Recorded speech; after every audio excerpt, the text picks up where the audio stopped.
Hello, gentle viewers. This is Guardian, welcoming you back to Tabletop Simulator with the Quacks of Quedlinburg. This is a bag builder, much like last time's games Orleans, although a bit different, actually very different, as we'll talk about here shortly, in which players are competing to build the best and most potent potions without them exploding over the course of 9 rounds. Before we begin, when I initially bought this game at our local friendly game store, um, I thought quacks meant ducks. It doesn't. It means doctors of dubious quality because they're alchemists basically making potions. So if you bought this game looking for ducks, you're going to be disappointed, and I'm sorry. But it's still an amazing game, and I think you should play it. So, this game happens over 9 rounds, as I said. And each round, we will be taking turns drawing chips out of our bags and trying to stop our potions from exploding. Now, during the actual potion phase, there's really only two decisions to make during a turn. Really just one decision if you think about it. Keep going or stop. If you have white chips that exceed 7, so there are, at the beginning of the game, you have 1 3 white chip, 2 2 white chips, and 4 1 white chips, plus 1 orange and 1 green. If you place a chip that would take you to 8 or higher that's white, your potion goes kablooey and you have to stop. There's also a penalty at the end of the turn, but it's honestly not the end of the world. There are times when it actually can be really helpful to explode your potion because it gives you that one chance to get more stuff. That's basically the heart of the game. You're going to be, after you've completed the potions phase, you determine how many points you've gotten, how many rubies you might get, and then you can buy chips from the other books, which give very powerful benefits. You could turn your rubies into either, let's see, it's listed here. You can move a droplet or you can refill the flask.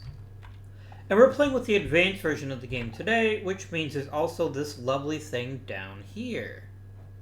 I'm going to quickly go ahead and clone my droplet, because it actually should be 2.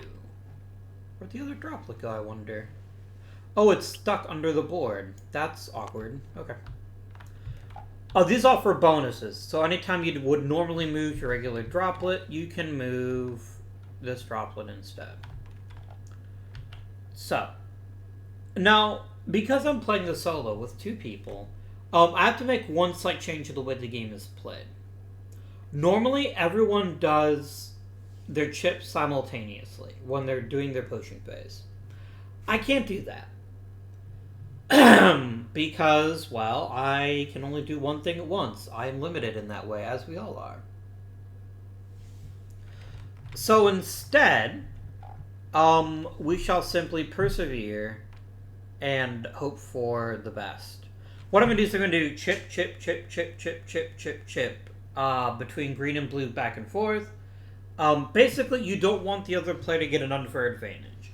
The first time I ever played this, I did it in turn order. And it makes the game a little too easy if you actually end up going second.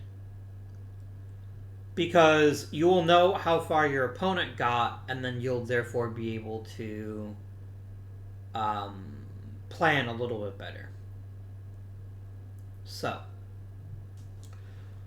the basic flow of the turn works pretty simply. The first thing you always do is flip over a fortune teller card. This offers some sort of bonus for everybody. That you can use as you like. Next, we do the potions phase. And we'll take turns pulling one chip out of our bag.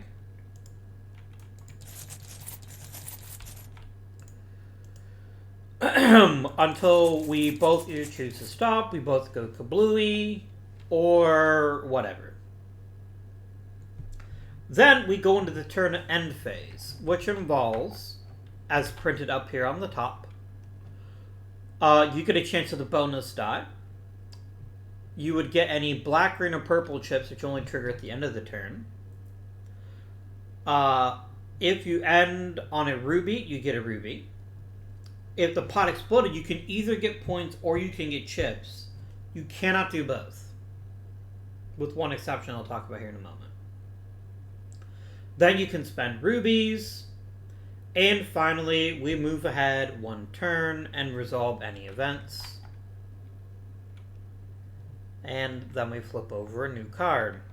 We'll talk about rat tails once those trigger, which will trigger in turn 2. But for right now, don't worry about that. So, let's talk about the chips and what they do beyond the white chips. Orange chips have one very important ability. They are not white chips, which means you can have as many orange chips as you want to, and it won't cause your potion to explode. So you may be asking yourself at this point, but Abby, what do these numbers mean? I'm glad you asked. That is the number of spaces you move past the droplet. So if, for instance, I had this white 3, let me just clone it really quickly here, and then I'll delete it. This fine fellow would move 3 spaces. So, at the... what did I do? Oh, I see. So at the beginning of the game, I would be going 1, 2, 3. If I got another one, I would then go 1, 2, 3, and so forth. That's what the numbers mean.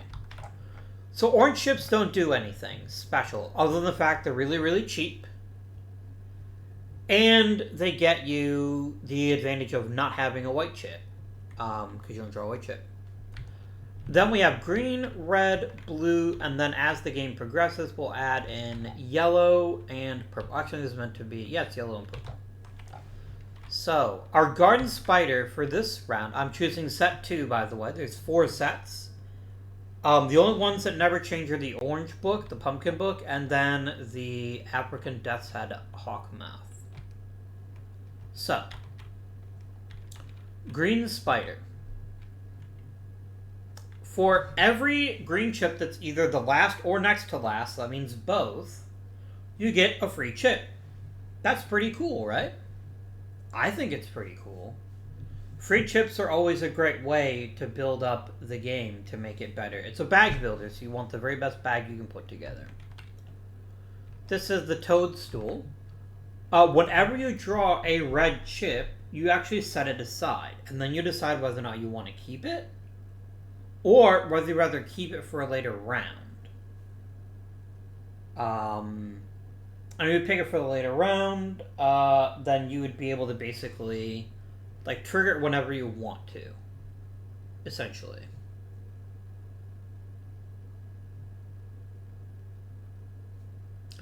Oh no, I'm sorry, you always choose at the end of the round. So the toadstools could be a really powerful way to gain a bunch of stuff here.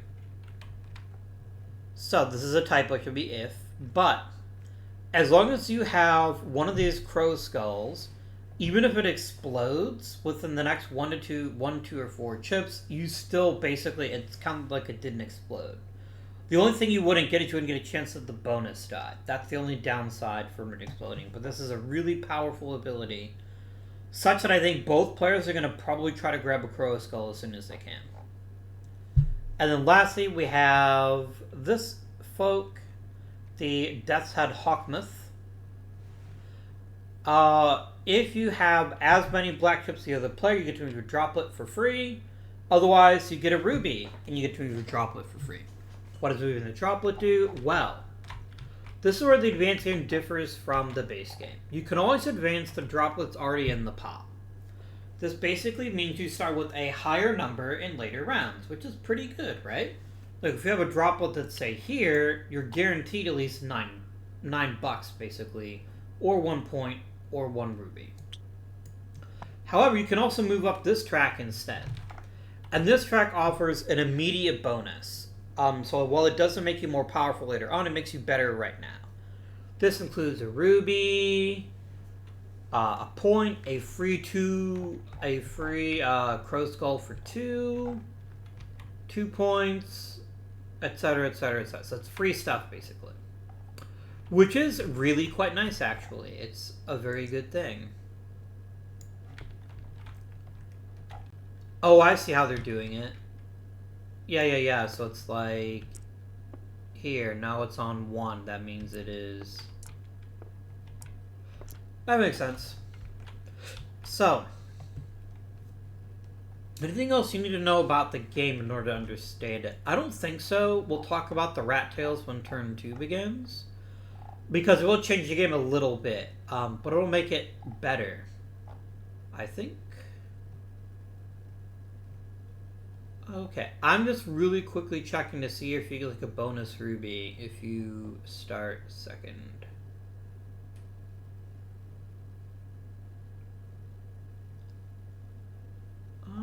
Or do we get a ruby?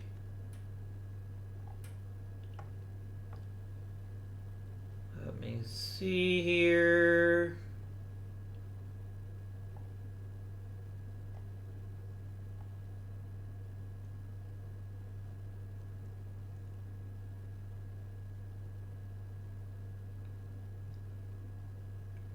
I don't know why each player has a ruby here. I don't think you start with one. I'm trying to really quickly check this out. The actual manual, just to confirm that. But I don't think you start with a ruby.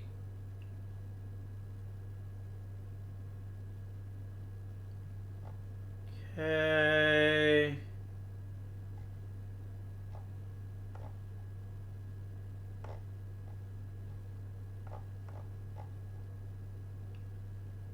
Yeah, I really see nothing that indicates to me that we start with a ruby, unless it's part of the advanced setup, maybe? No. Maybe that's just a mistake in the mod, because I literally see nothing that indicates you start the game with a ruby. Okay, so you get a pot, you get the bag, you get the scoring marker, you get a flask, the rat stone, and the starting chips. Yeah, you do not start the game with a ruby. That should not be there. So I think I'm wondering if maybe it's there just to remind you that's where the rubies go, but it is inaccurate.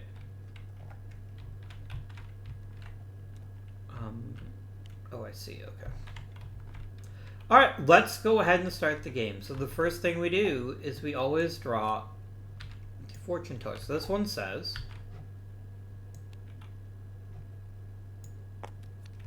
I'm going to put this here for now because I can't see, because the word discard pile is like right there.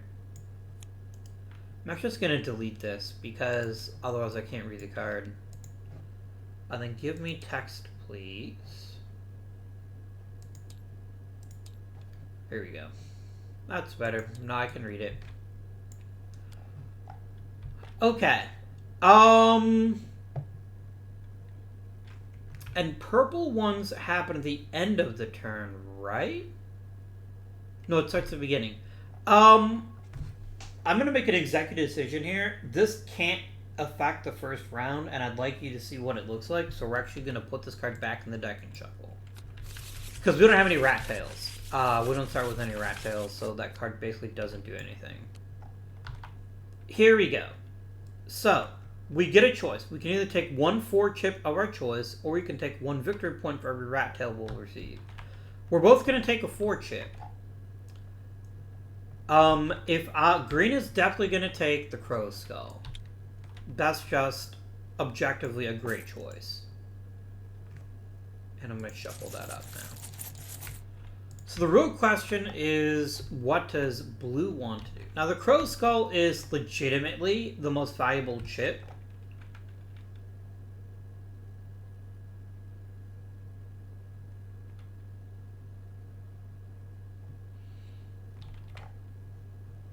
However, I can basically print free yellow chips or free purple chips. So I think we're going to try the garden spider for blue.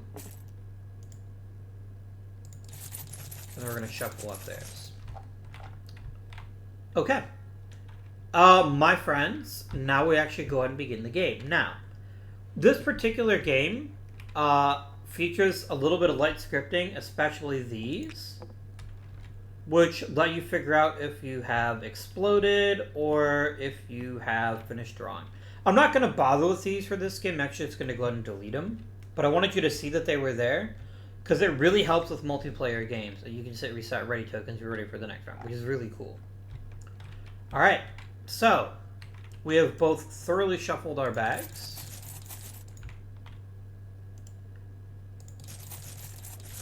And so, green draws the first chip out of the bag. It is a snowberry for 1. It goes right there. Snowberry for 1 goes right there. There's no reason to stop yet. Remember, up until you get close to 8, you're not really worried about your potion exploding. We're just gonna keep on keeping on. We get the crow skull right away. 1, 2, 3, 4. Now, this is not the ideal time to get the crow skull because basically...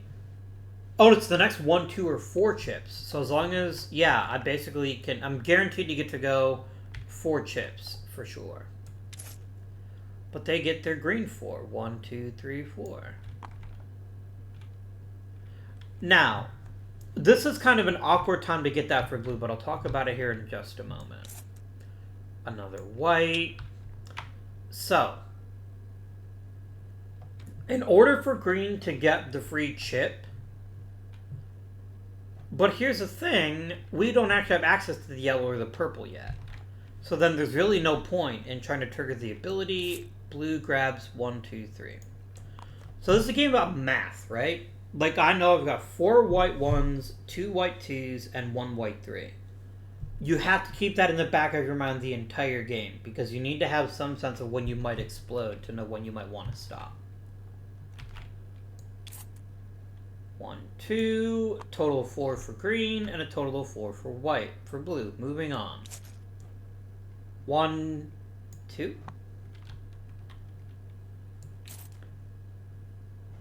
1, 2, 3. So,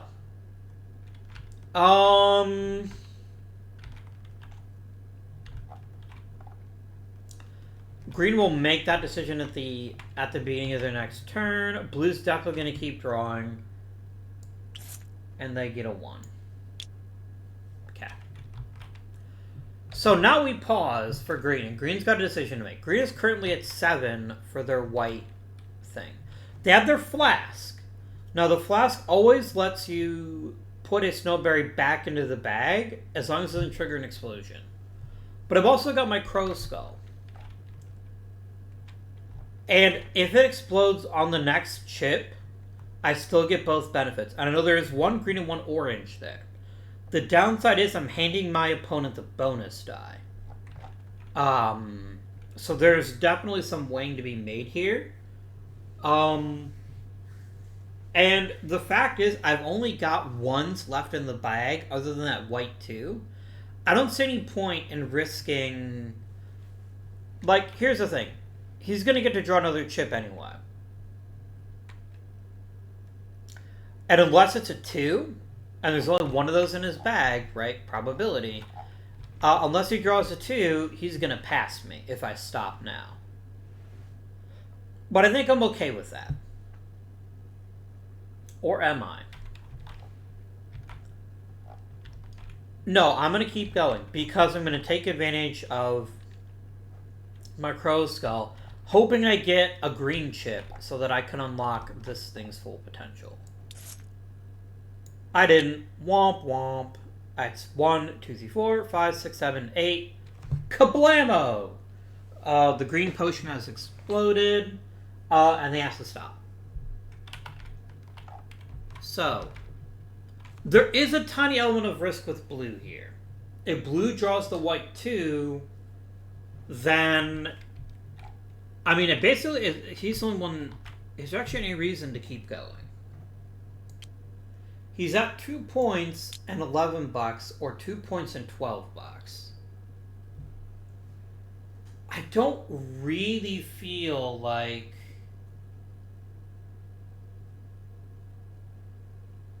it would be smart to risk it. But the thing is, only 1 chip in the bag that can screw me over. It is a 1 in 5 chance, 20%, that I go kablamo. And I don't have the crow skull to protect me. If I want both bonuses, I'm going to basically have to suck it up. You only live once. Oh, phew. Done. 1, 2, 3, 4, 5, 6, 7. Perfection. Okay. So we have now completed the first round of the game. It plays very, very quickly. If you fill the cauldron and didn't go kablamo, you get to roll the bonus die. Sucks to be you, green. That is all blue. Where the fuck is the bonus die? Game. Did I delete the bonus die by accident? I don't think I did.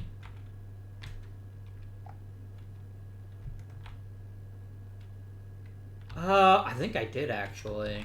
I guess I better restart then. Oh, no, it's right there. Shoot! So we're gonna... This is just a reminder of the different steps. Very, very helpful. What does blue get? 1 victory point. Blue is on the board. Okay, bonus die is done. Next, resolve any black, green, or purple. Oh, we both have greens? Actually, check that. Green never got any greens. That actually means that blue gets a green. There is a green chip within the last or next to last, so he's going to get a free orange chip. For his very own. Nice. No green here. And the crow skull doesn't give you any, like, persistent bonus there. What is... Oh, next you get a ruby if your last space has a ruby on it. Or is it the one after your last one? Let me see here. What is the scoring space? It's directly after the last chip. Okay, so that means green's gonna get a ruby. Nice. And blue shall also get 1 ruby. Nice.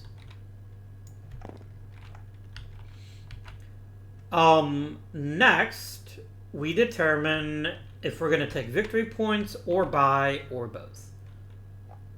Good news. We both get the victory points and we both get money. So we each get 2 points.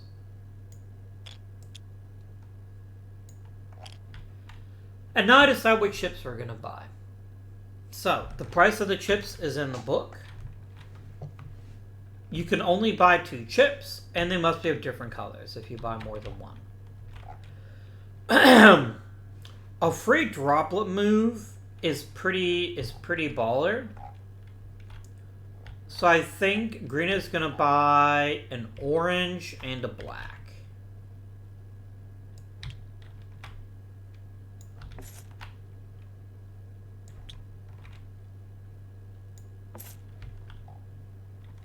Now, blue saw how awesome that crow skull was. But if he doesn't buy a black one, he's effectively conceding this to the other player.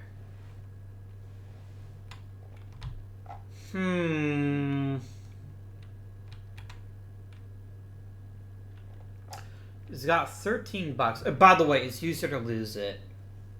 I could buy a black 1 and a red 2. That's actually a crow skull 1 and a red 2. I think I'm gonna do that.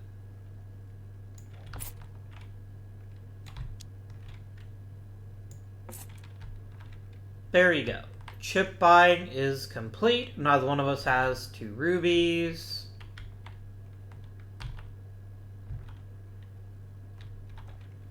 So we're going to move up the turn tracker. This is going to unlock rat tiles, but it's also going to unlock mandrakes. So yellow chips in this game. After you play a yellow chip, the next chip gets double the movement. That's obviously pretty crazy. We're going to want these quite badly. We move this to 2. And now we talk about rat tails. So on the scoring track, you'll notice there's cute little rats and their cute little tails. If there are rat tails between you and your opponent, and you're the one that's behind, you get to put your rat tail into the pot, which gives you a better start. That's what rat tails do. Right now, though, we're both, like, it's literally 2 to 3. So neither one of us has a rat tail between us, so right now rat tails effectively do nothing. But we are on to the next round.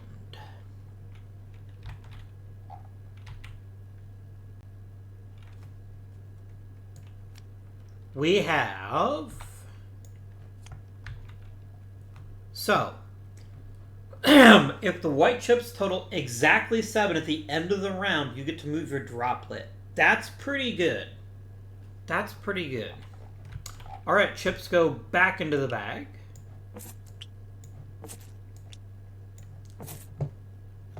That's actually, I don't know why that wasn't listed, but it should have been. For sure.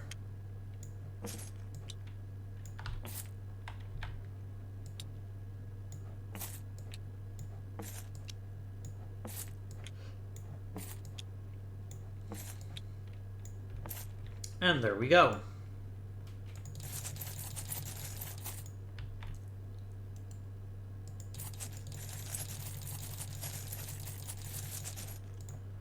Okay, blue is now first player, so blue's going to draw first. And blue comes away with a white 2. Green instantly pulls out the crow skull. 1, 2, 3, 4. That is not an ideal pull, but it's definitely interesting. White 1. White 3. 1, 2, 3. 1.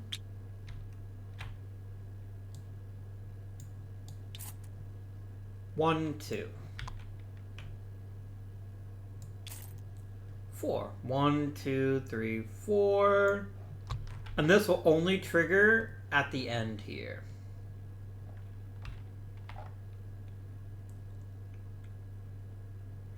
Getting a free Mandrake is actually kind of cool. We'll see what happens, though.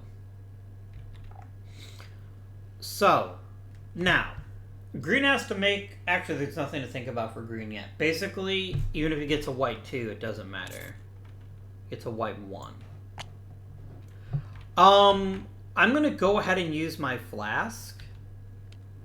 I'm going to put that white 1 back in the bag, and I'm going to shuffle up the bag. There we go. So blue's already at 4. He's going to draw a new chip. It is a pumpkin. Now, so the real question is, do we stop now with blue? Here's the thing. We missed the ability to get the free droplet forward. But we also would get a free Mandrake. Is it worth it? Is it worth it to basically sacrifice the bonus of moving our droplet if we are enriched with a Mandrake? Like, imagine getting a Mandrake and then dropping a 4. That's pretty bonkers. That's 8.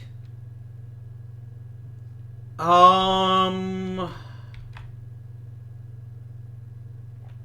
go ahead and draw greens, and then I'll think about what to do with blue.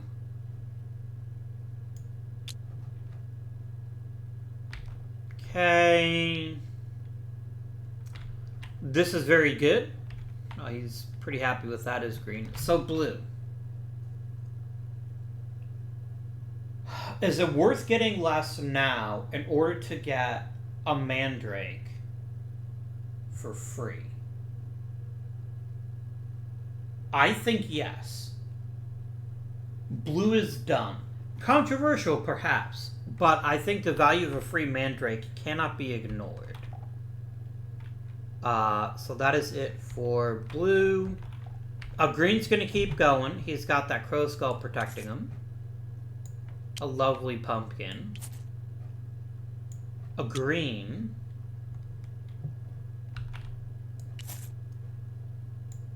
Perfection. That equals exactly 7. He's going to stop. So no one exploded. Green got way farther, so green gets to roll the bonus die. Otherwise known as the boner die. He gets a free pumpkin chip of his very own. Congratulations, green.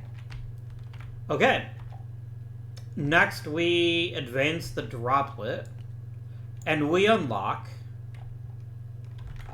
What are these called again? Ghost breath. Those things are creepy as shit. So...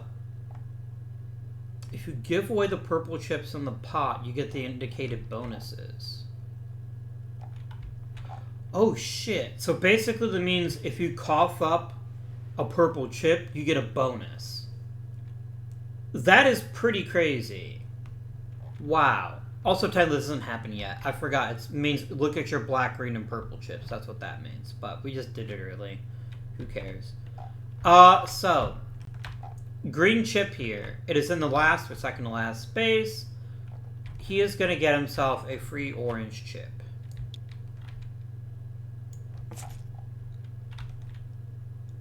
Green is second to last, but it's a 4. That counts as a free mandrake chip. Very spicy indeed. You get a black. Blue didn't have any, so the question is, would I rather have a bonus ruby? I'm not going to get a ruby otherwise. But there's always something to be said for moving your droplet forward. But I think a ruby is more valuable right now. So he's going to take this movement for free and take a ruby.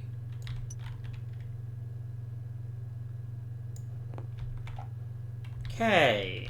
Green does not get a ruby. The scoring space doesn't have a ruby on it. And neither does blue. So, neither one of us went kablooey. So we each get our points. That's going to be 3 for green. 1, 2, 3. And 2 for blue. 1, 2. Then we get to buy shit. Blue gets to buy first, because blue is first player.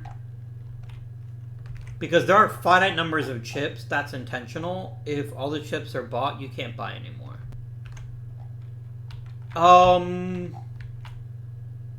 I've only got $10. And... Oh, sorry, he also got a free ruby. Did black, because he had more than the other player. So, real talk for a moment here.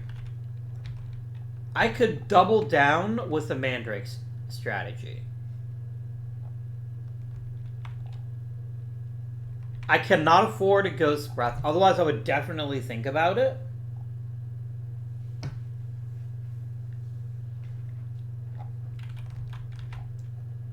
Can I buy 2 chips? I could buy the Crow Skull and a Toadstool. Or a Toadstool and a green 1. I kind of like both of those, but I also don't want to fall too far behind on the Death's Head Moth. So I think I'm going to take one of those. It's not the sexiest of chips, but I think it's got to happen for blue. Green gets 15. Green sees this purple chip and is pretty excited about it. He's going to go ahead and grab one. And then he could grab an orange chip. I don't see why not. You can't take the money with you. Getting another pumpkin is just good. It's just good. Now we can spend rubies if we have them. And that includes spending 2 rubies to move up your droplet, or 2 rubies to refill your flask. I would very much like to spend 2 rubies to move up my droplet. I'm going to start on the 1 next turn. It's not hugely game-changing. Oh, also, yeah, because they got a free movement because of their... No, wait, they should have gotten 3 movements, because they got a 1 for this, 1 for winning that. So yeah, they're going to move this up a second time. There you go. I'm trying to cheat green, apparently. I guess I'm on hashtag Team Blue today. I got distracted. As is my wont.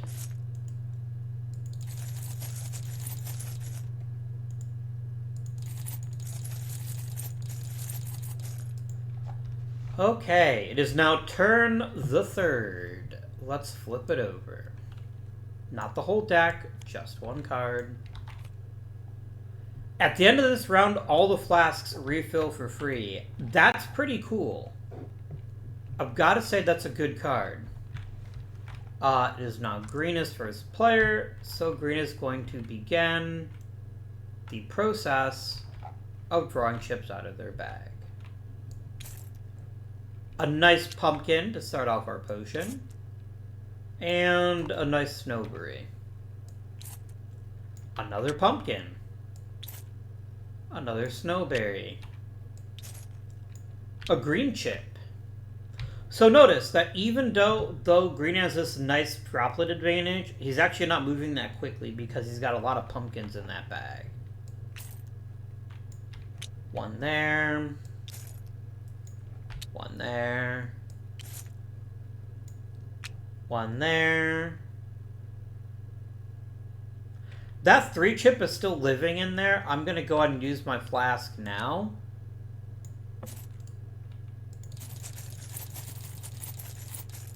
Because hopefully I don't get totally screwed and only pull out white chips.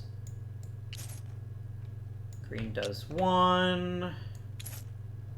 1, 2, 3, 4. Very nice. 1, 2, 3, 4. Gets that crow skull protection. That's always good. And a 1. And a 1. So this is an interesting question now. Do I stop here? And again, this doesn't seem intuitive, right? Like, I still have lots of room to go. But I would get 2 free chips. One of them a pumpkin, which is whatever, but one of which could be a purple chip. And those purple chips are very, very powerful. I'm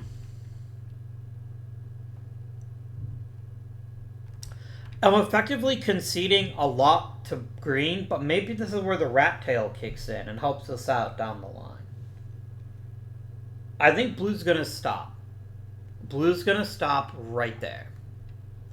This may be a mistake. This may bite me in the ass, so we'll see what happens here. That's 1. There's a purple. There's an orange. There's a 2. There's a black. There's a 2. That puts me at 6. I don't want to risk the potion exploding. I want both benefits. So I'm just going to stop right now with green. Okay. So, bonus die very clearly goes to green.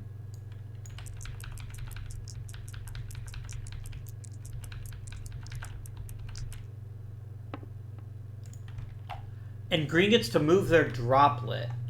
Yes, please.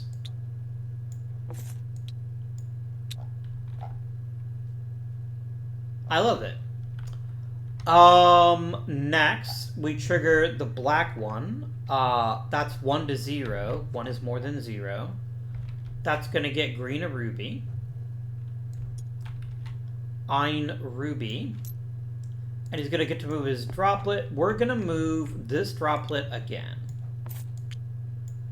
Because I've got so many low-ranking chips as green, it makes sense to push that droplet really hard. Green, no benefit for you. You get both chips. You're going to take a purple and a green. Sorry, purple and an orange. Just kidding. Yeah, purple and an orange. And last, but certainly not least, I could burn my purple chip right now. That would get me a black chip, 1 victory point, and a ruby.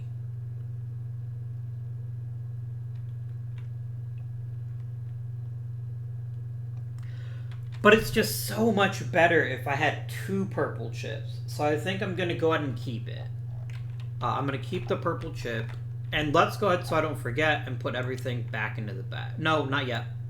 Because I still need to know where the scoring space is. So, green is going to get themselves 4 victory points. 1, 2, 3, 4. And blue's going to get themselves only 2. 1, 2. Notice there's a rat tail between blue and green now, so I'm going to get to put my rat tail into the pot and start a little bit later on as blue.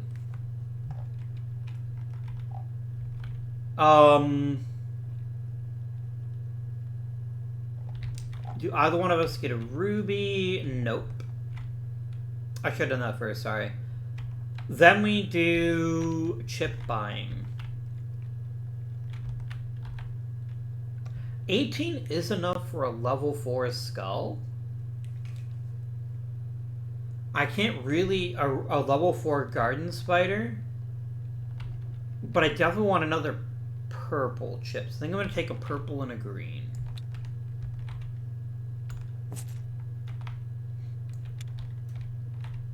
Because that ghost breath could be game breaking. And then we'll go ahead and put all of your stuff away. Just like all of this, my friend. Then blue is going to get 10 bucks to spend. He's going to buy a level 2 crow skull. That seems useful. Really seems to not draw so many snowberries. But that's the name of the game, right? That happens sometimes.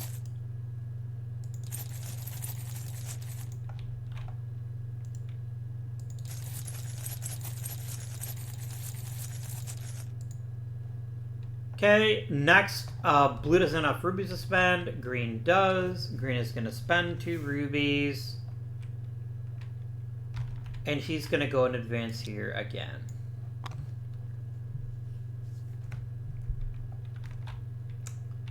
We both get our flasks refilled for free because of the fortune teller. And the turn is now complete. Very nice. We move the marker and we draw the card.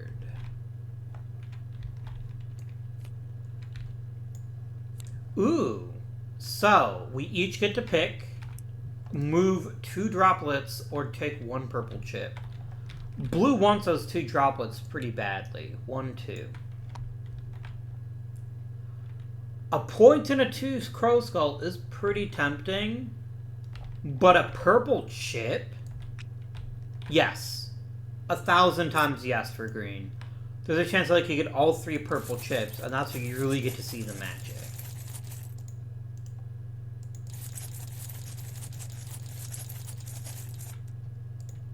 Blue also gets to use their rat tail. There's 1 rat tail between blue and green, so we put that into the pot, which ones actually start there instead of there. And then, it is blue begins. Grabs a 3 snowberry right out of the gate. Yikes. Orange pumpkin. They get their purple. 1 snowberry. A crow skull, so I get a little bit of protection in case bad things happen. A green. A snowberry. A snowberry. A pumpkin. A snowberry. 2. This puts me at 6. There's only a 1 in 12 chance I could get fucked. But I'm going to use my flask instead. I can't risk it. I need to get a big payday this turn because I've been really lagging behind.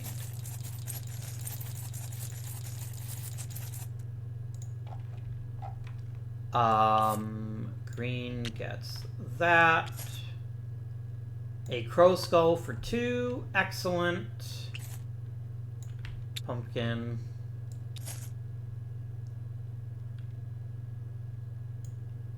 There's that 2 snowberry again. But remember, I've got protection now. I'm not as worried about kablamoing. 1, 2, 3. There's only one chip in this bag that could screw me, which is the other 2. It's 1 and 11. I'm going to keep going. 1, 2, 3, 4. Thank you, game.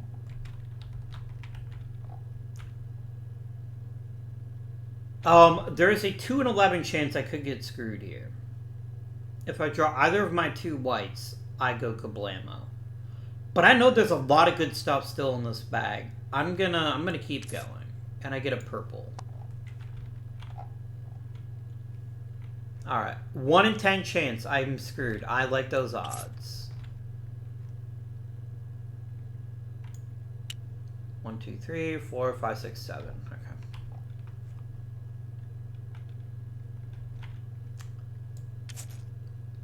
Another purple for green. Now, technically speaking, I could keep going.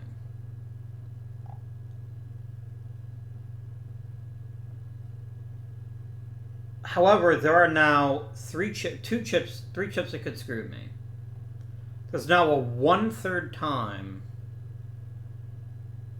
Oh, really? Automatically shuffles when you add a chip? That's awesome. I didn't even realize that. That's cool. There's a 1/3 chance that the next one makes my potion explode. But there's so many good chips still in that bag.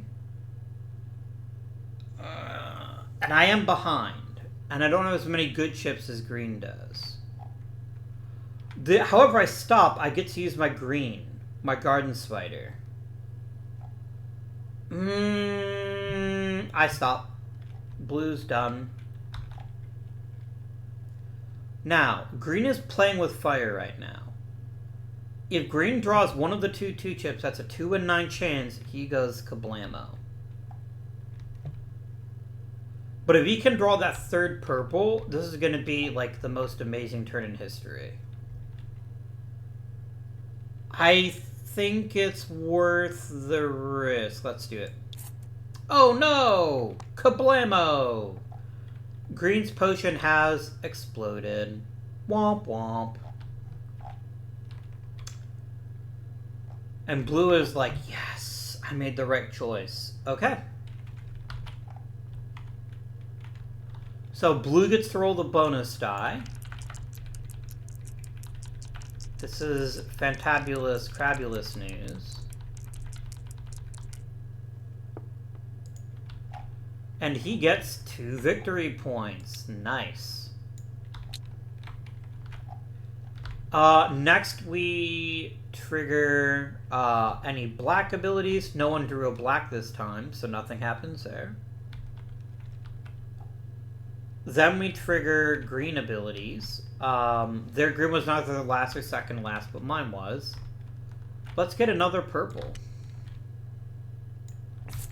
Speaking of purples, does green want to spend their 2 purples for a green 1, a 2 crow skull, 3 points, and a droplet move? No. Not yet.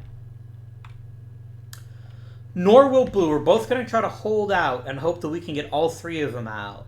And then have crazy good times. A yellow 4, a 6 victory points, a ruby, and 2 droplet moves. I think that just makes sense. So, a ruby for both players.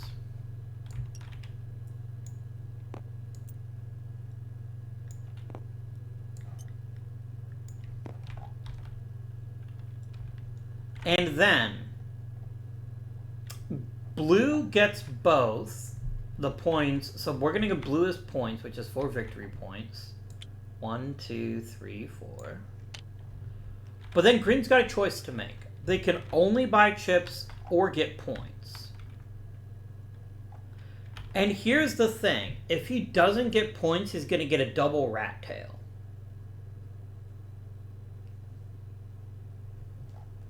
And $17 to buy chips is really, really good. I think he's gonna buy a level 2 Mandrake.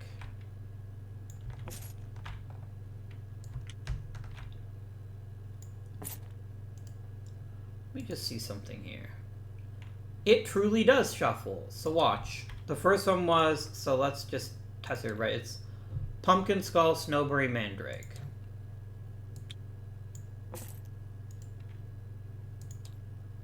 Skull, Pumpkin, Death Moss. Perfect. I don't need to... Oh my gosh, that's so incredible. I love it. I love it to pieces. Now, blue gets to buy chips. I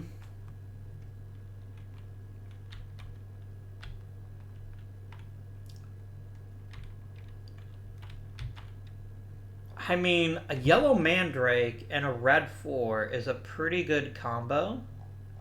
Have literally none of us drawn a red chip the entire time? That's pretty crazy, but I think that's what we're going to do too. We're going to follow green's lead. Done.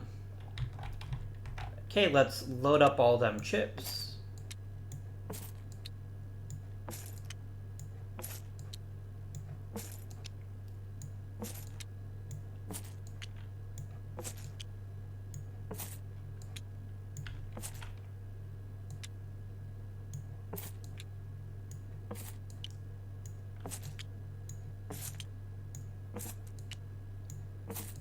Next step, actually I should have done this already, but I forgot, is we can decide whether to spend rubies or not.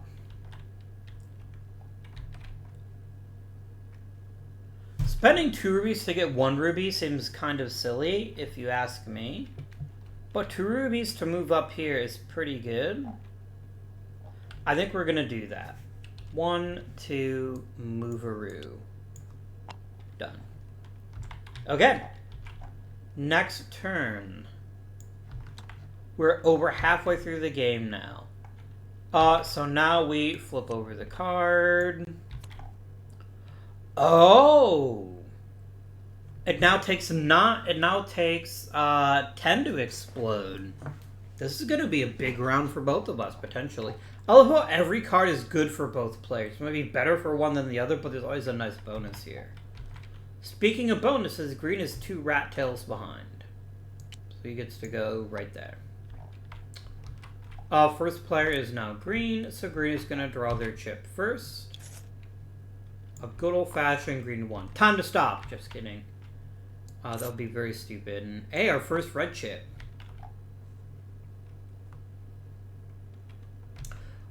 So I put it over here. And then I decide if I want to use it this round or next round. That's fair. 1, 2, 3. You know what? I don't care about that. Because we have that higher threshold this time. 1... 1... 1... 1... 1... Up. That goes over to here. I'm just going to set these up top for now. As a reminder that they get added in later on. 1, 2, 3...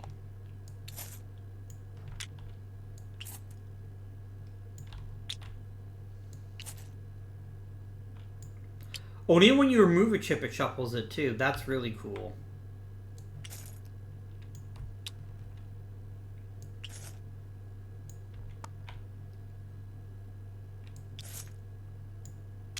Well, this one, there's no strategy, just because with this threshold being so high, we're just going to keep yanking out chips until there's a good reason not to.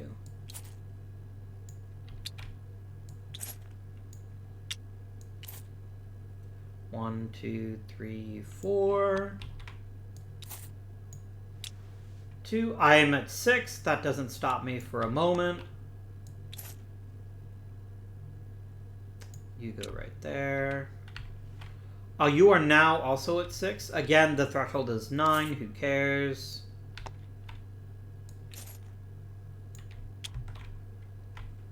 Okay, your threshold is currently 3, 4, 5, 6, 7, 8.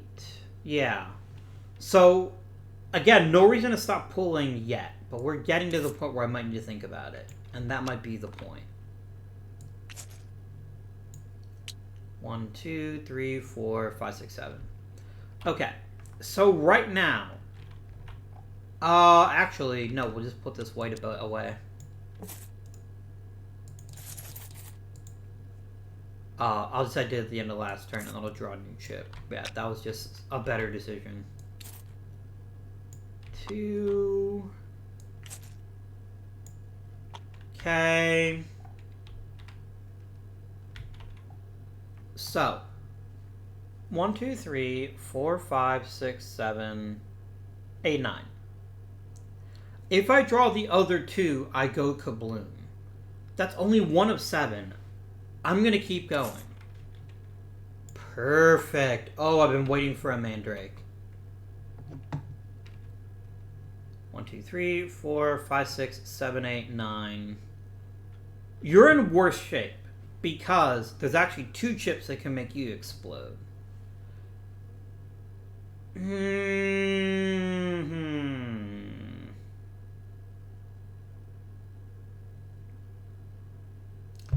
We're at the point of the board where we're continuing isn't as valuable. Like, I'd get more points. I get that. But... I don't know, friends. I don't know.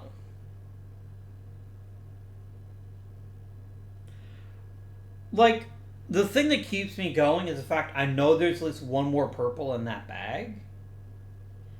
And the moment I can cash in my 3 purples, it's going to be fantastic. I think we have to do it.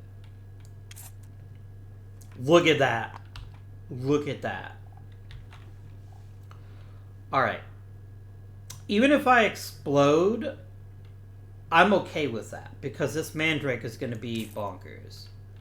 Okay, that actually gets set to the side. I do not want to kaboom at this point. Or do I care? Like, I could draw a crow skull. I've got a couple of those. And a crow skull at this point would be very welcome. I think it's too important to get both the points and the money, though. That's what's making me hesitant. But I could use a ruby. You know what? The ruby is enough. Damn it. Kablamo. Unfortunate. We draw again. Yes, I get a crow skull. This actually goes 4. So 1, 2, 3, 4.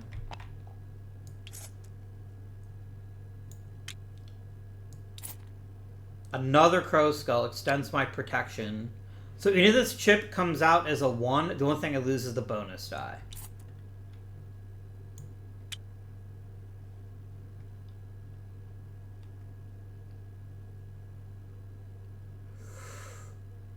I'm not going to be an idiot. I freaking know. I freaking know that the next chip is my last white chip. It's my 2. And yes, it would get to go 4 spaces. But I'd rather have the bonus die. Okay. Oh, so after he stops drawing, does he want to save his turn or does he want to play it right now? He's going to play this right now. Because he wants that ruby.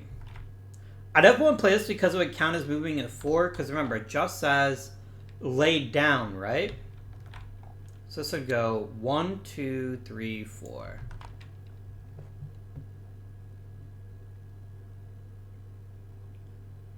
And then I'm going to save this one for a later round. Okay. So blue just got a huge turn, but purple's going to make up for it by cashing in his 3 purples. But let's go ahead and roll this die. Let's roll some beautiful beam footage. That's 1 victory point for blue. Nice. Victory points are, in fact, why we're here. Next, did anyone get a black chip? We both did. So that means we both get to move our droplet, but we don't get a ruby. I will take this free droplet move to get a ruby for blue. A ruby sounds lovely. 1 point is not as nice as moving up the droplet for this, so that's what he's gonna do. Green's gonna move that one up. Technically, green should have picked first. It doesn't matter though. Next, green will get to trigger any green chips. He doesn't have any that are in the right position, so nothing happens. Same with blue. Does green want to cash in his 3 purples? That is a 4 mandrake, 6 points, a ruby, and 2 droplet moves. Yes, please.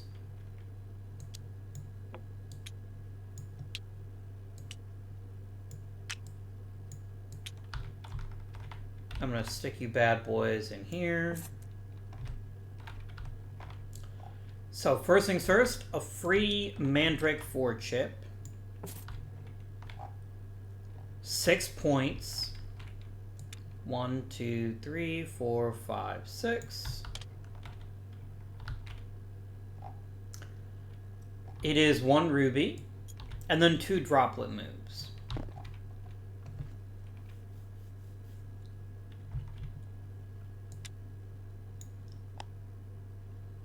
I'm going to do 1, and then I'm going to do 2. And I'm going to take a victory point. Okay.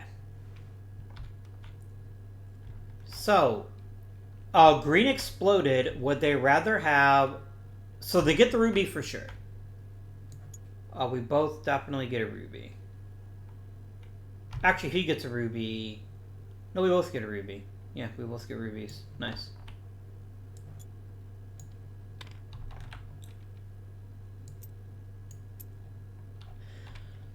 Does green want 21 bucks or 6 points?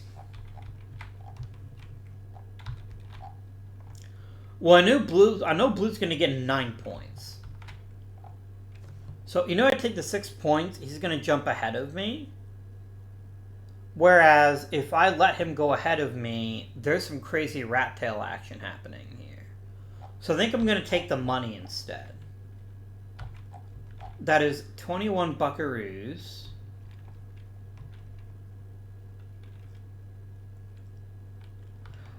I'm going to buy a yellow 2 and a red 2.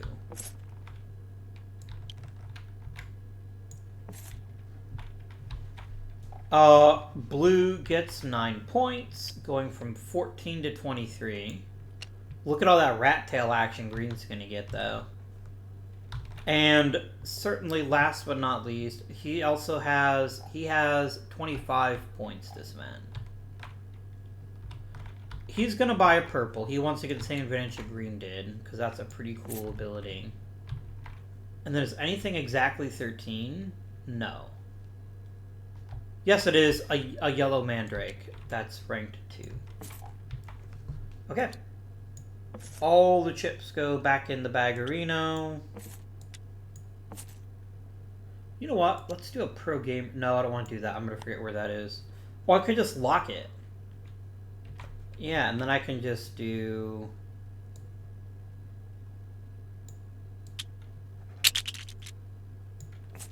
That is way easier. I don't know why I didn't think of that before.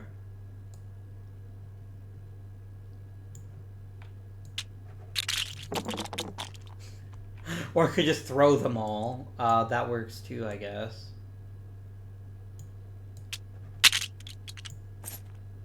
There we go. Coolio. Do you want to spend rubies? I think blue definitely does. But does he want to refill his flask? I don't think so. I think he'd rather move his droplet.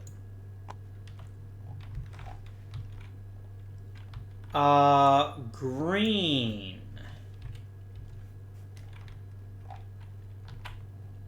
Another droplet move is awfully tempting. I could get a level 2 Crow Skull. I've been exploding a lot. I think it makes some sense to go ahead and discard 2 rubies and take the level 2 Crow Skull. A nice bit of protection in case I explode again. Okay. next we move up. We each get another snowberry. That's a lovely bonus for turn 6. And we draw a new card.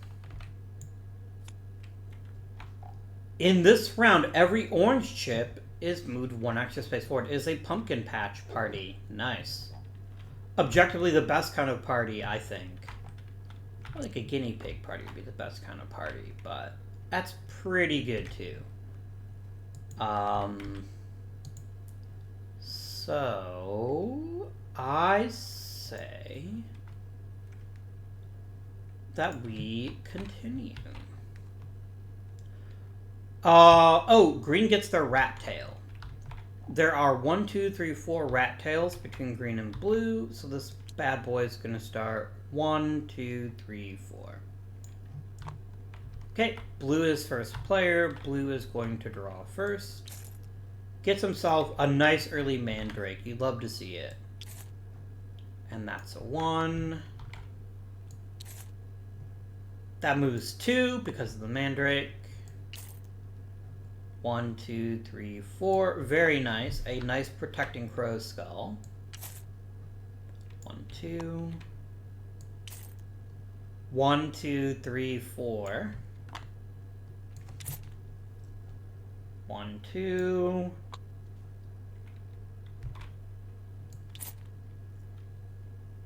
One, 2, 3. Nope, it gets taken off the board. That's right. I have to keep remembering that. So, math time. If I pull the 3, I'm done. And that makes this a very, very bad turn. But I've got 18 chips. I feel pretty good about not getting a 3 yet. And now we get the crow skull. Perfect timing. This is going to go 1, 2. I'm just going to keep going with blue at this point. I would rather explode. Oh, that crow skull never went back in the bag. That's embarrassing. Shuffle real quick. That's a 1. That's okay, though. Remember, I'm protected from exploding by my crow skull. Although we are rapidly reaching the point where calculations need to be made. That's a 1. Only 3 snowberries. No biggie. So we're at 6. If I draw a 1, I'm fine. If I draw the 3, I kablooey.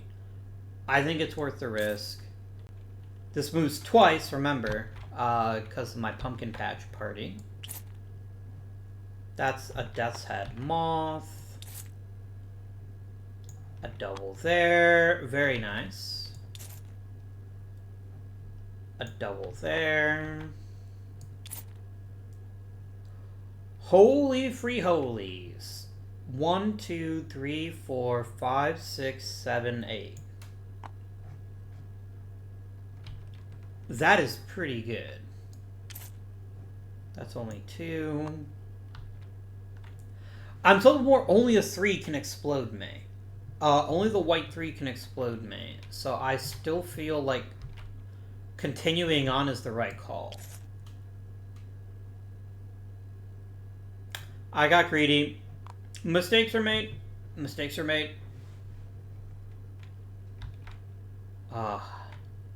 Look at that all-time chant move, though. And I'm also going to get the benefit of the Garden Spider, so it wasn't totally a wasted turn. But you can keep going. Literally nothing can explode you yet. Goes off to the side.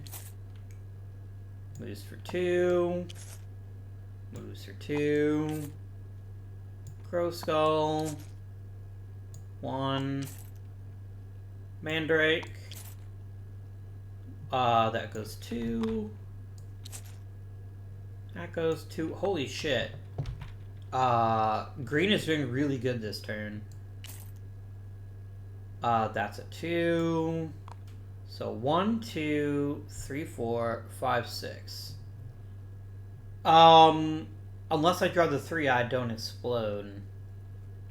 I want to keep this going. I want to see if I can get to the spoon.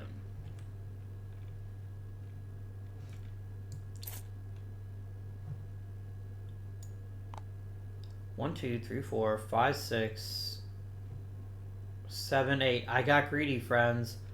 I forgot about the other 2 chip. That's alright, though. So no one gets a bonus die. We both exploded. Death's had Moth. Only Black got it, so he's going to move his Adelie up by 1. Boop. Relock. And he gets a ruby for his trouble. Greens. I did have a green that was second to last, so I'm going to take another purple. You do not have a green that is second to last, so you get nothing. Lastly, any purples you want to discard? Nobody drew a purple this turn. Oh, we also can decide what to do with these toadstools here.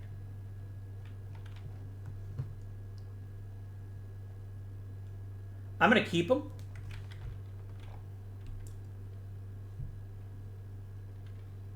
One more gives us one more victory point, and I think I want to do that. I think I want that extra... No, I don't. I don't care. I'm going to save it. I do not get a ruby, but green does. Green is really rocking the rubies this game.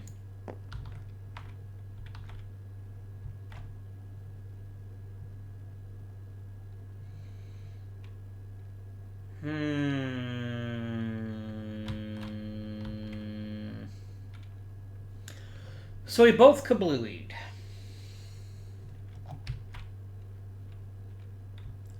And blue decides first. Does he want the victory points, of which he would earn 7, or does he want $23 to buy more chips? I think he's going to take the chips. He's going to take a level 4 Mandrake.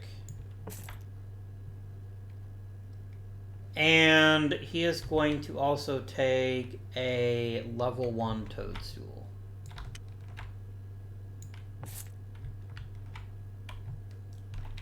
Now, green only gets one or the other. 12 points is enough to put green in the lead. And I can't predict that I'm going to get the perfect storm of chips like I did here, again. So I think we go ahead and take the points now while we still can. And that launches you all the way up to 28.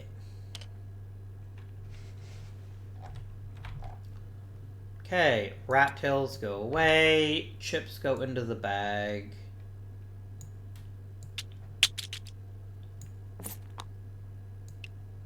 Oh, the rat tail doesn't go in there. That was stupid of me.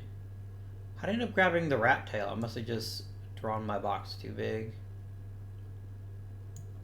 It happens. Okay, and then we may spend rubies if we wish. Blue has 0 rubies, so they will elect not to spend any. The ability to refill my flask would be pretty great. But I just feel like... Does 2 points give him another rat tail? It does. Why don't I give him another rat tail if I don't have to? So I think we're going to go ahead and save them, actually. Yeah, that makes sense. Let's save them.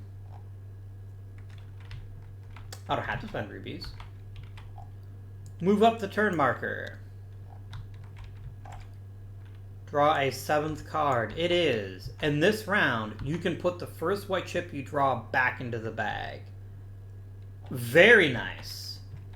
Very, very nice. Mr. Green, if you please. We have to wait for Blue's rat tail. There are dos ratos, so here we go. Done. Green chip for green. Mandrake for blue. This goes right back into the bag as per the dealie. This goes 2. It's a respectable move. I drew another white chip. That's fine. There is my ghost breath. That's a 2.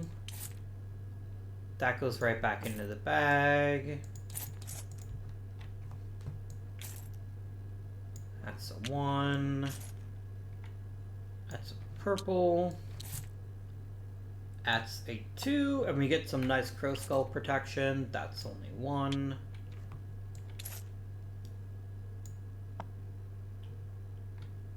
I'm already at 5. Yikes. So the 3 would make me explode already, but I can do 1 more for sure because my crow skull will protect me. And that goes right there. Off to the side. So, we're already at 6. If I draw that other white, I go kablamo. If I draw the 3. It's a 1 in 14 chance. I'm willing to take it. There we go.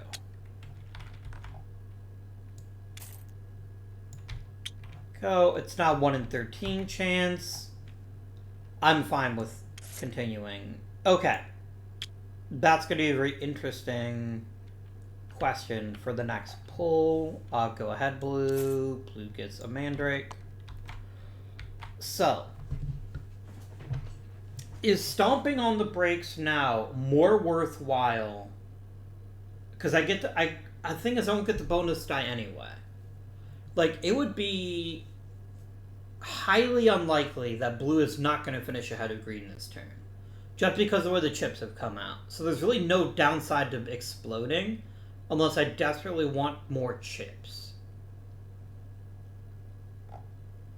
Because then I could do chips and points. I'm already ahead, but not by a gigantic amount. And as long as I don't explode, I would get 1 more point. I think we'll do it. And that was a mistake. Oh well. Kablurm. Blue grabs that. We're at a 4. No biggie. Keep on keeping on. Yes. 1, 2, 3, 4.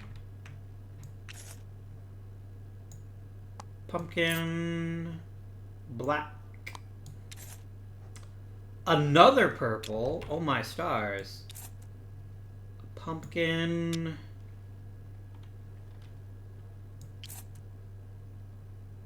A white. So now there's 1 ticking time bomb left, which is that 3. 2. Does that make me explode? It does not. Okay. But I'm really lagging behind in rubies. Oh, but you know what? I can get a ruby by just playing these 2 tokens here. I want that bonus die. I'm stopping. Okay. So, black, we each got a black. We are tied, so we each get to move our droplet. Thank you.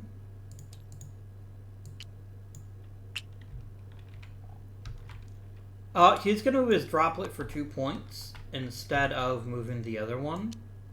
Because I feel that those points are going to be really important at this point. Next we catch in any greens. Nobody's green was last or second to last, so we get nothing for that. Then purples. I am definitely cashing in 3 of my purples as blue.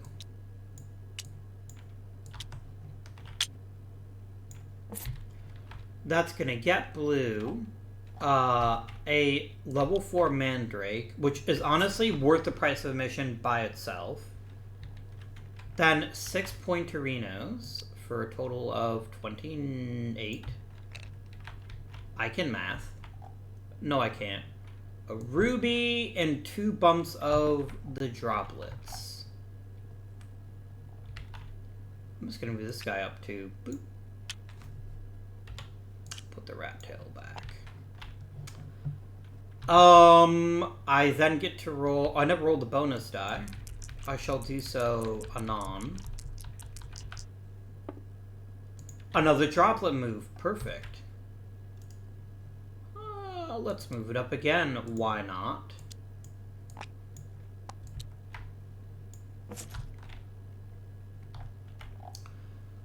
Do we collect any rubies? Right away, I'm going to drop this in here so that I do get a ruby.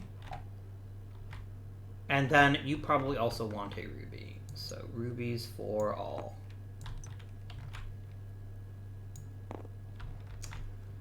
Okay. Do I want to use the second one? No, I don't. I want to save that for a future turn. Oh, hang on a tick. Nah, I'm going to save those as well. As well. Would green rather have the points or the money? 5 points isn't going to matter when red's about to pull out 8. I'd rather get the rat tail advantage and buy some chips. Specifically, a yellow mandrake. I, of course, get both as blue, so Monsieur de Bleu goes up to 36. And is gonna get 24 bucks to spend.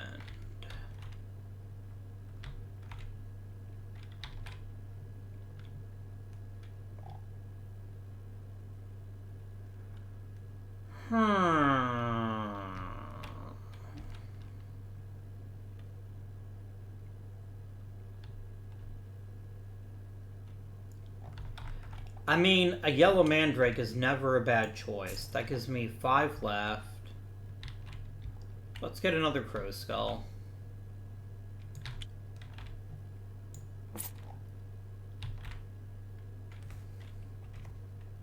Oh, sorry. Now we can spend rubies.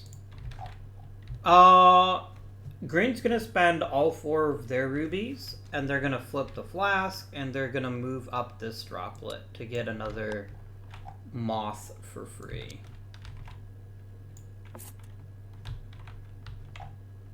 Blue, meanwhile, is going to move up here by spending 2 ruberinos. Lock.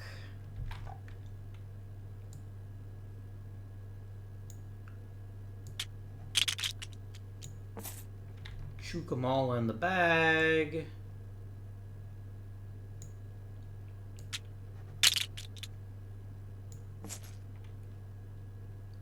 There we go. Move down the penultimate turn. Green is going to get the rat tail this time round. And he's going to get 3. Is Monsieur de Green.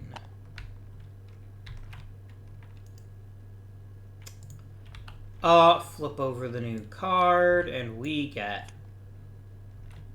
After the first 5 chips have landed in your pot, either continue or start the round over again. Ooh. Very spicy indeed. Alright, Blue. That is 1 chip. 1 chip. 1, 2, 3, 4.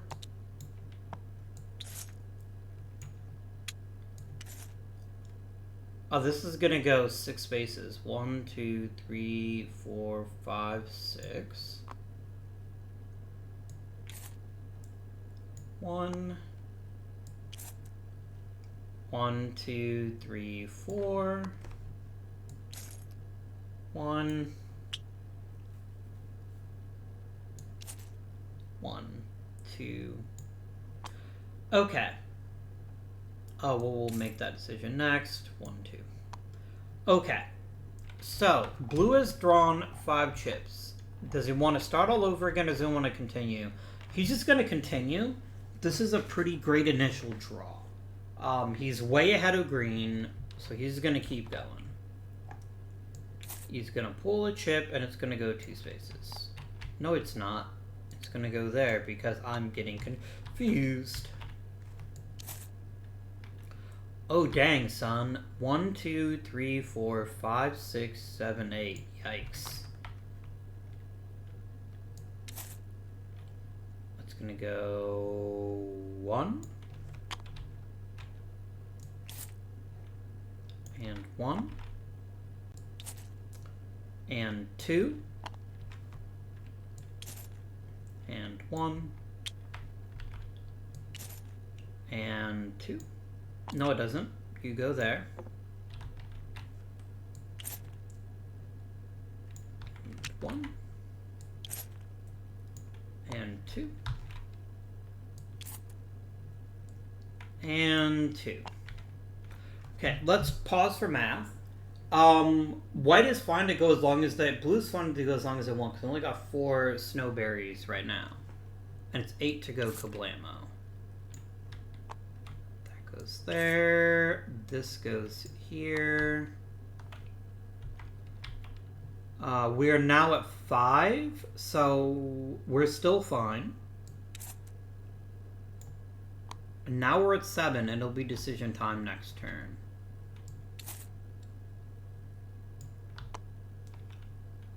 So, there are 4 chips in the bag that could cause us to explode. This is an incontrovertible fact. There are 4 chips in this bag that would make us explode.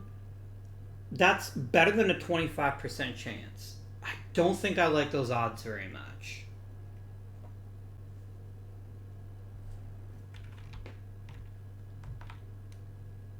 Like, on the other hand, I'm not going to finish in front of green.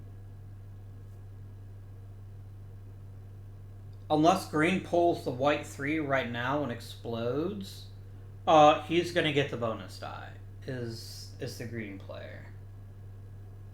There's not really a way around that.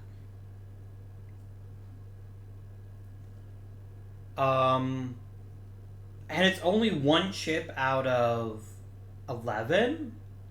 So mathematically, it would be pretty silly of me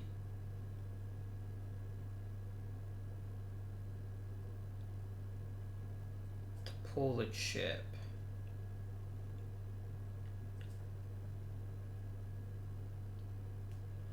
Let me think about it for a moment while I check something else that's in the manual super quick.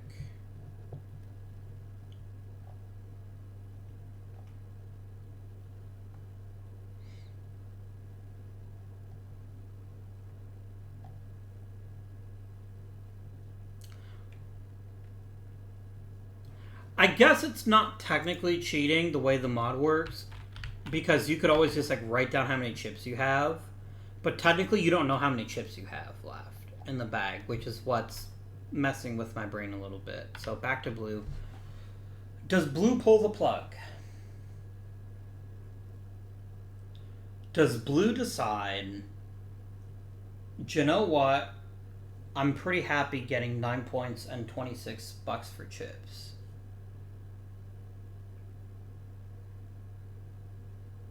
I think they might be. I think it might be smart to pull the plug right now. Because green's got a lot of room to make up. Actually, not that much. Green could pass me, but it's fine. I'm just going to deal with it. Although, 1, 2, 3. Yes, I would actually get to unlock that because both my reds. So, yeah, blue's out. Green's going to keep going. Oh my gosh. 1, 2, 3, 4, 5, 6, 7, 8. 2. Only a 3 can screw us at this point.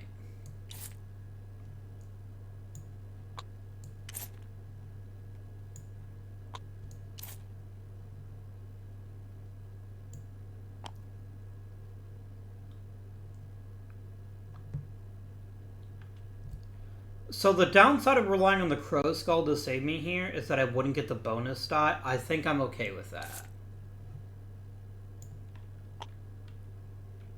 Alright. So there are 2 chips of 5. That's a 40% chance that I die. I think now is the perfect time to pump those rigs. Oh shit, hang on. I mathed wrong. No, I didn't. I stop. I still explode, but I stop. I don't get penalized because of these boys here. And we're going to go ahead and drop in this toadstool to end this round.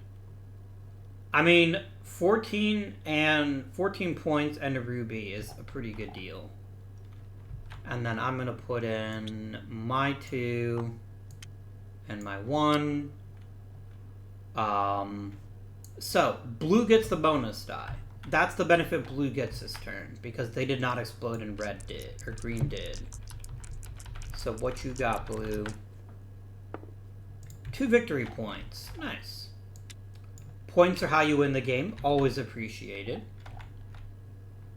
Okay. Blue has no blacks to trigger. So that means you get a move.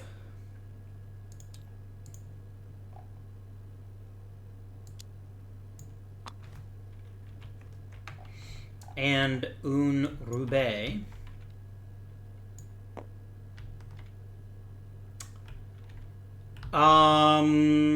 A green. No one had a green as second to last, so nothing happens there.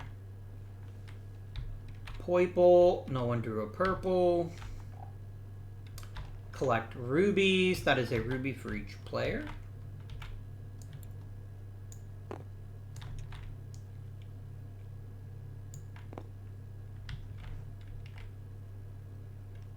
Ein Rubé for each player. Both sides will get points and get to spend money. But blue does get to spend money and gain points first. So it's going to be 10 points for blue. Up to 48. And he's got 27 bucks to spend. It's obviously going to be a level 4 Mandrake. And I guess I'll go with a Toadstool. That seems good.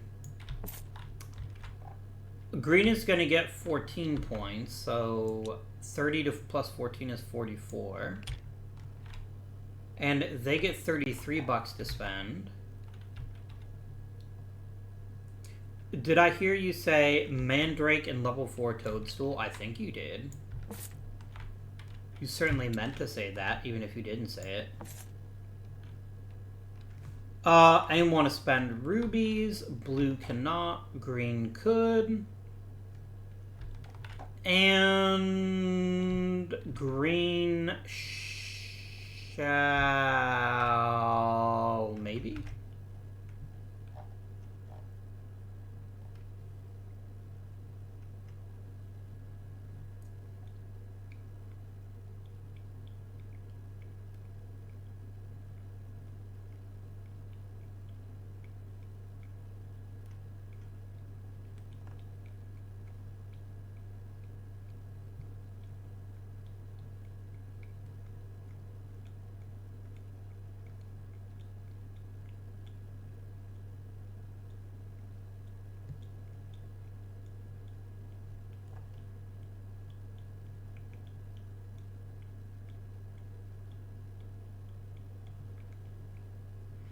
I am cogitating based on how the end of the game rule triggers. What is this meant to mean?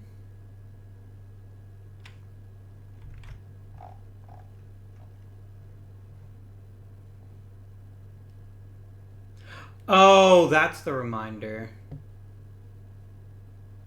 Yeah, so basically, the last turn of the game, everyone's supposed to be doing their turn simultaneously. Since I can't do that, we'll just ignore it. So everyone spent the rubies. Last turn of the game.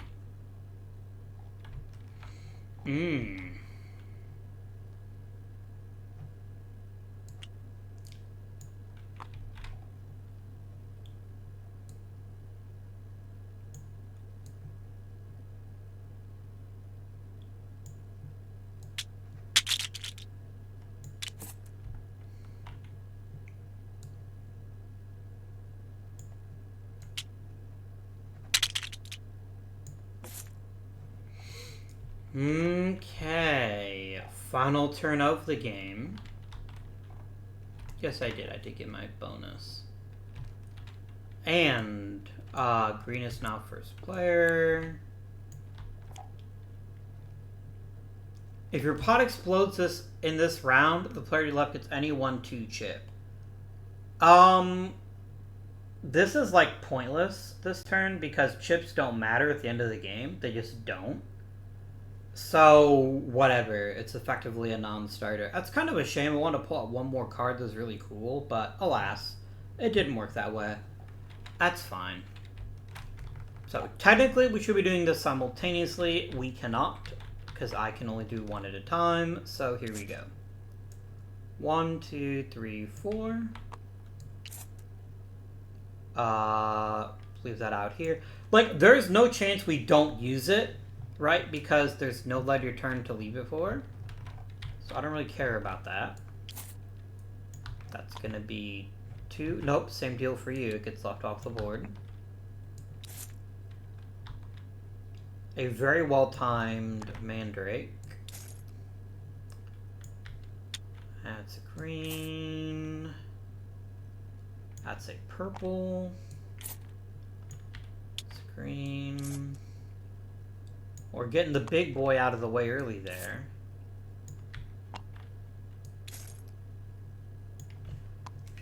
Okay, game, I don't really care for all these white chips you're sticking me with. And I foolishly decided not to refill my flask. That may bite me in the ass.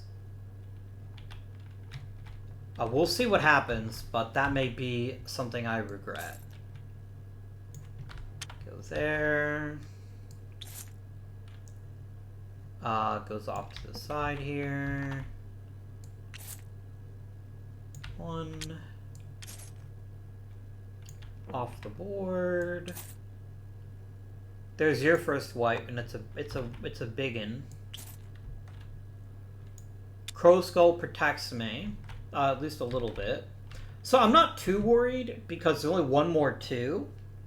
But we may have a decision to make in the near future with them. 1, 2, 3, 4. Very nice. That's a 1. You're at 5 already, but there's only 2 2s in the bag.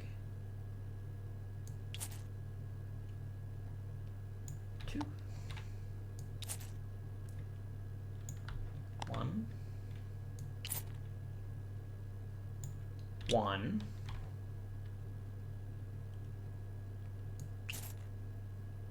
1.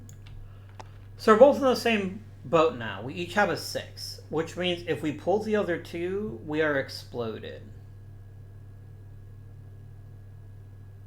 But the thing is, you're gonna take points. So exploding in this last turn of the game doesn't really hurt you that much. The only difference would be is if you could get the is the bonus die or not.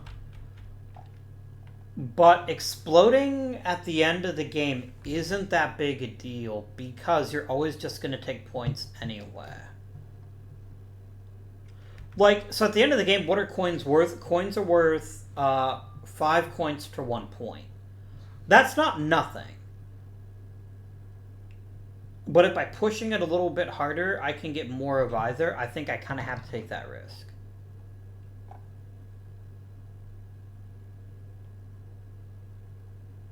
Only one chip that can fuck me. 1, 2, 3, 4. That's what I keep coming back to. Is there's only one chip there that can screw me. There are 2 chips that can screw you though. Either of the white 2s and you're done.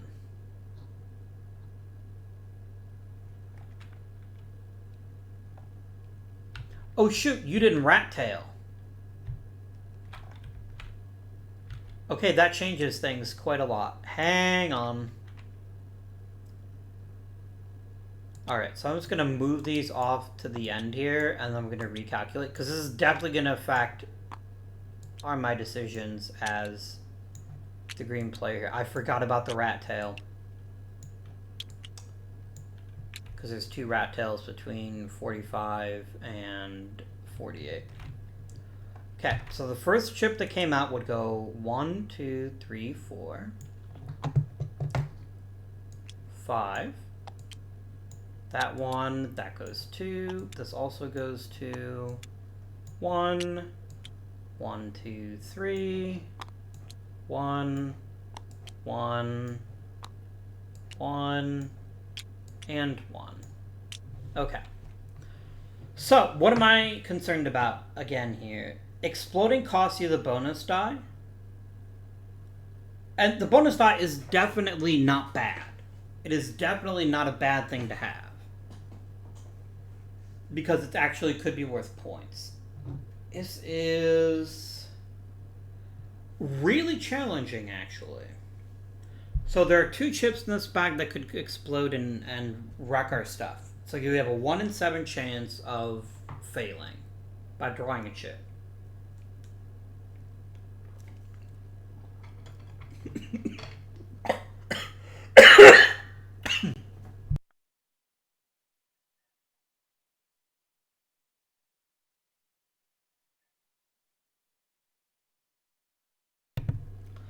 Oh my gosh.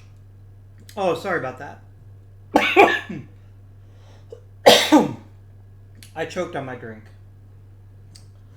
I've been drinking for nearly 40 years, and yet it still escapes me. Okay. So,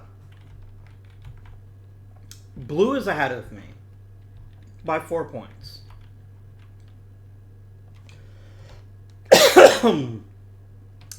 If I chose to stop right now, I would get 11 points. If green chose to stop, they would get more points. It would get 12.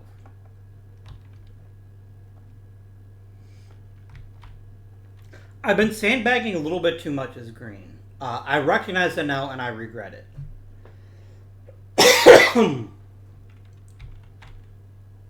I have to keep going. So keep going I shall. 1 in 17 chance of going kaboom. I will take those odds.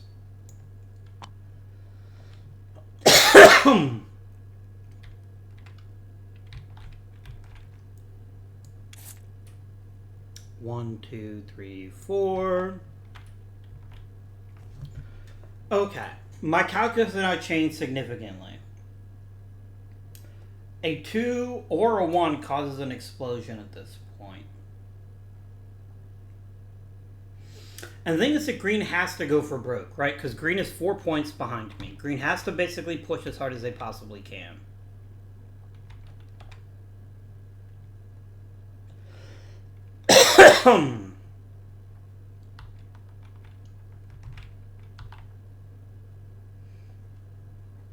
I think stopping here makes sense. I think we stop. It isn't worth the risk of drawing. Actually, this is only no. There's 5 chips that could blow. 4 chips that could blow us up. Either the 3 1s or the 2. So that's a 25% chance of explosion. I don't like those odds. I'm gonna pause and see what green can manage. They can get a big come from behind victory. That's gonna help. 1, 2, 3, 4, 5, 6, 7, 8.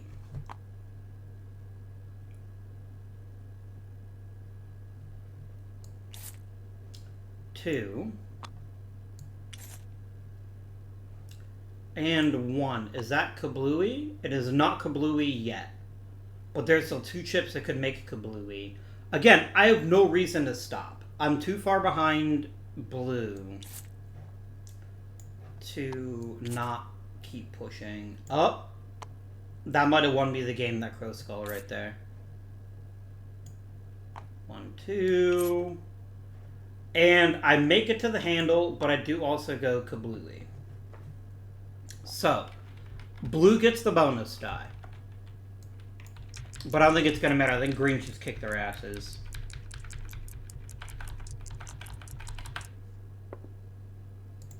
Okay, that is 2 victory points for blue. That could be very important.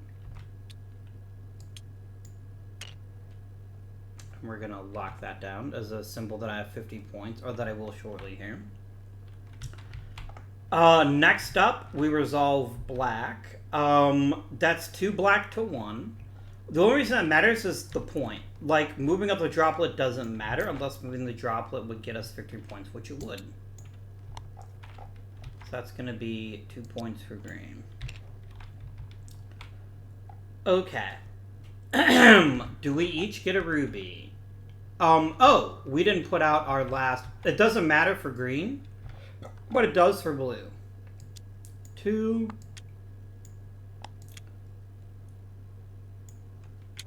I won't get a ruby as blue. That does make me a little bit sad, but green gets 1.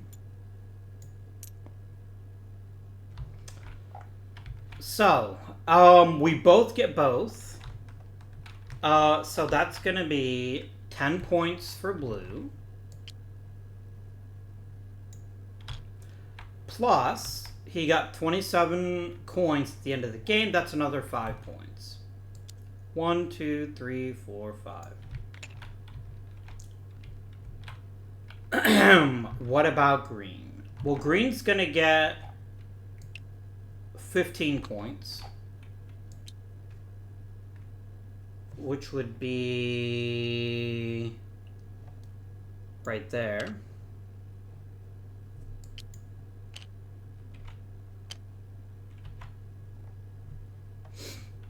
And then they cash in their coins, 35 points.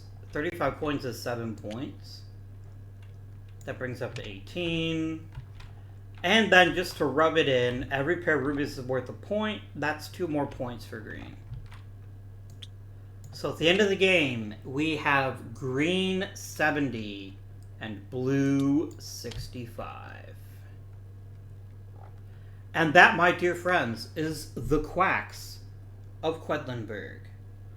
So, while this game is a bag builder like Orleans, like, the basic premise is the same. You want to seed your bag with the right stuff so that when you draw it, you're in really good shape. They're completely different games.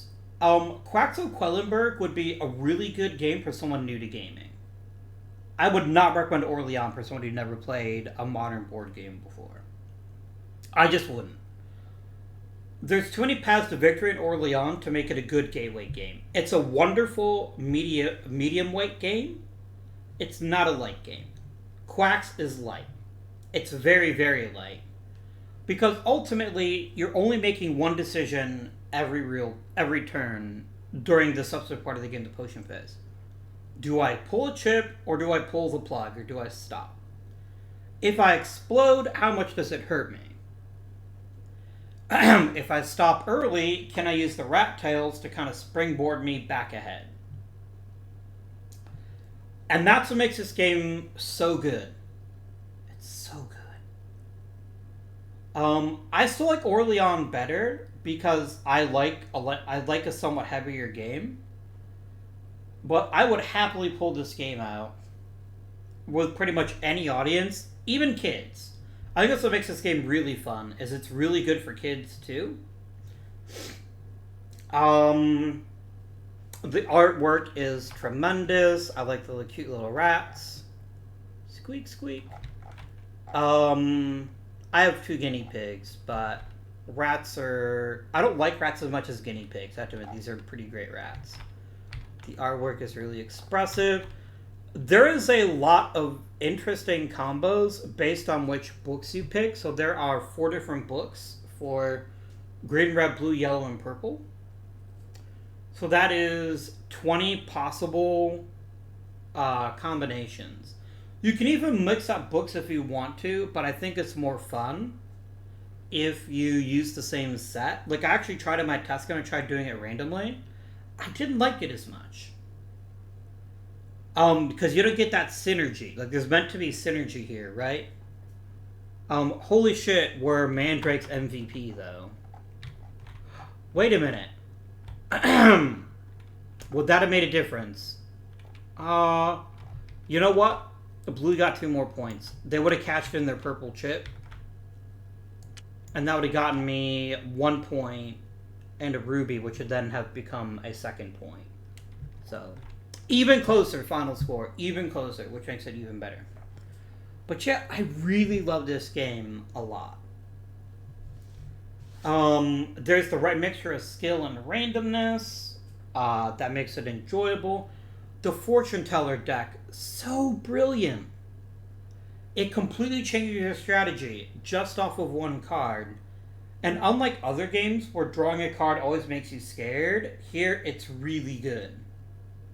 It's really, really good. I honestly can't think of any bad things to say about this game, other than the fact it is on the lighter side. The strategies are pretty basic, and once you play this game a few times, the only real sense of new invention is going to be changing book stats, which does kind of change the game quite significantly, or which of the 24 fortune deck cards you draw, because you're only ever going to draw 9 of those in a game. So, but then again, I know there's expansions to the game, which are very good. Now, the one thing I will... It's not the Tabletop Simulator mod's fault, and I already briefly talked about this. I wish I didn't know how many chips I had. There is nothing stopping you from doing that during an actual game, though. I guess that would be kind of like the hardcore way to play it, because then you can calculate the percentages. But I mean, at the end of the day, I mean, as Han Solo famously said, never tell me the odds. I think you have a perfectly enjoyable game if you didn't count the chips. The only ones you have to count, and you will fail in this game every single time if you are not aware of your starting white chips. You must know how many whites of each kind, because that will fuck you up. It is actually printed on the reverse side of the... For whatever reason in this mod, they don't have the basic side of the board, which doesn't have this down here at the bottom, which doesn't remind you of how many different chips are set up there, but then it's right there too, so I don't really mind that too much. Yeah. I really have nothing more to say other than that this game is really, really sharp, plays very, very quickly, and I can't think of anyone that I've ever played a board game with. It's such a cool theme. The theme of hastily mixing in potions, deciding which ingredients to put in, the explosion. You guys make a lot of boom sound. That's always fun. It's the best part of playing Stratego, is making a loud obnoxious boom when your opponent hits the bomb. It's just so good. It's so good. It might be my favorite lightweight game now that I think about it. Like, Ticket to Ride will always have a soft spot in my heart. And I probably like it better. But Quacks of Quedlinburg is, at a bare minimum, 1B among my favorite lighter weight games that we still have. So, as always, I will share the link to this mod in the description. The scripting in this one I didn't really use, but the tokens, you can basically reset, exploded or not. It automatically shuffles everything. As much as I criticized the mod a couple seconds ago, holy shit, is dropping a chip, shuffle the bag, a game changer. That's so good. So good.